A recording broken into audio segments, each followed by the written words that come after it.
Assalamualaikum warahmatullahi wabarakatuh. Segala puji bagi Allah Subhanahu wa taala, Tuhan semesta alam yang telah menciptakan manusia dalam bentuk yang sebaik-baiknya dan membekali dengan akal serta hati nurani agar mampu membedakan antara yang baik dan yang buruk. Salawat serta salam semoga senantiasa tercurahkan kepada junjungan kita Nabi Muhammad SAW, suri teladan yang sempurna dalam akhlak dan budi pekerti. Dalam kehidupan sehari-hari, kita tidak hanya dituntut untuk menuntut ilmu dan kemampuan, tetapi juga akhlak, adab, etika, dan karakter yang mulia. Keempat hal ini menjadi pilar penting dalam membangun kepribadian seorang muslim yang sejati, yang tidak hanya beriman kepada Allah, tapi juga menebar kebaikan kepada sesama. Sebelum itu, saya akan menjelaskan terlebih dahulu apa itu akhlak. Akhlak berasal dari kata khuluq, yang berarti budi pekerti atau perangkai. Akhlak merupakan sifat batin seseorang yang mendorongnya untuk berbuat tanpa harus dipikirkan lagi. Secara istilah, menurut Imam Al-Ghazali, akhlak adalah sesuatu keadaan jiwa yang menetap, yang darinya timbul perbuatan dengan mudah tanpa memerlukan pertimbangan atau pemikiran lebih dahulu.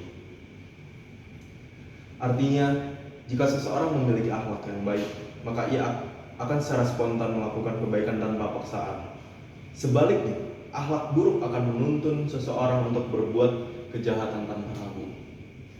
Allah Subhanahu wa taala dalam Al-Qur'an surat Al-Qalam ayat 4 berfirman, "Wa innaka la'ala khuluqin azim." Dan sesungguhnya engkau Nabi Muhammad benar-benar memiliki akhlak yang agung. Ayat ini menunjukkan bahwa Nabi Muhammad SAW dijadikan teladan utama dalam akhlak.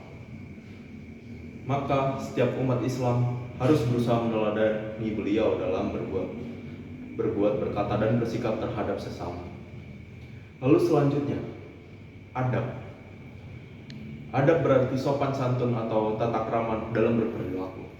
Adab mencakup bagaimana seseorang menghormati orang tua, guru, sesama manusia, bahkan makhluk hidup lainnya.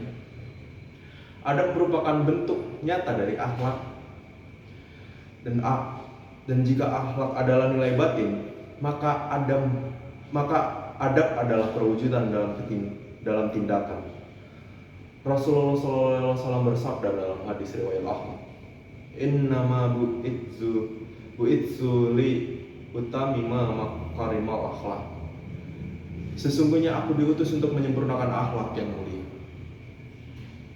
Dalam konteks ini, adab menjadi bentuk penyempurnaan dari akhlak. Misalnya, ada berbicara yang baik, ada berpakaian yang sopan, ada menghormati orang lain, dan ada menjaga kebersihan. Selanjutnya, etika. Etika berasal dari bahasa Yunani, ethos, yang berarti kebiasaan, watak, atau cara hidup.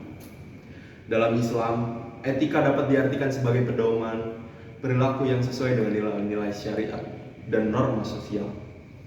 Etika tidak hanya diukur dari segi moral manusia, tetapi juga berdasarkan ketentuan Allah Subhanahu wa taala dalam Al-Qur'an dan Sunnah Rasul. Etika mengajarkan bahwa dalam setiap perbuatan, seorang muslim harus mempertimbangkan manfaat dan mudaratnya, baik bagi dirinya sendiri maupun orang lain. Dalam Al-Quran surat An-Nahl ayat 90,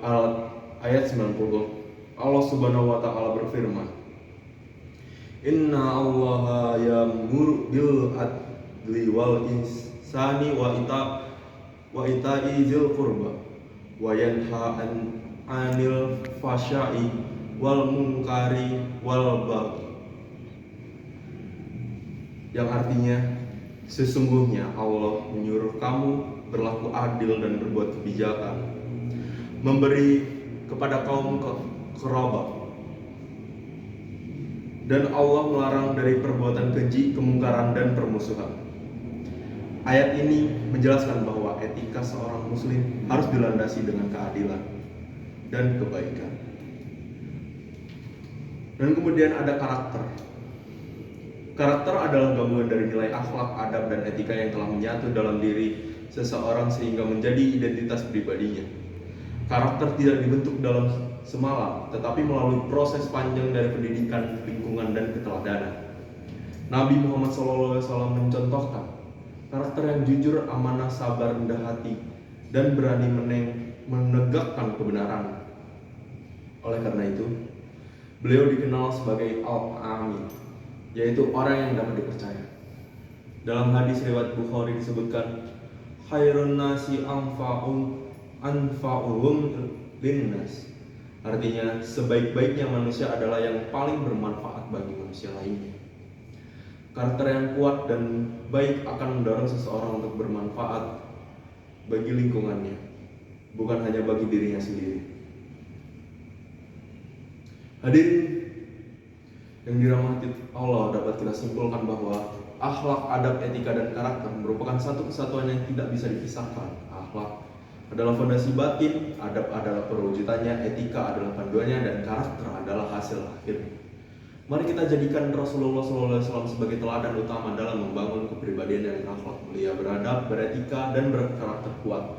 Sebab tanpa akhlak, ilmu tidak akan bermanfaat, dan tanpa karakter, kehidupan akan kehilangan arah. Sebagaimana sabda Rasulullah SAW menyatakan, akmalul mu'minina imanan ahsanuhum khuluqan. Orang mukmin yang paling sempurna imannya adalah yang paling baik akhlaknya. Semoga kita semua termasuk orang-orang yang senantiasa menjaga akhlak, menegakkan adab, menjunjung tinggi etika, dan membangun karakter Islami dalam kehidupan kita sehari-hari. Wassalamualaikum.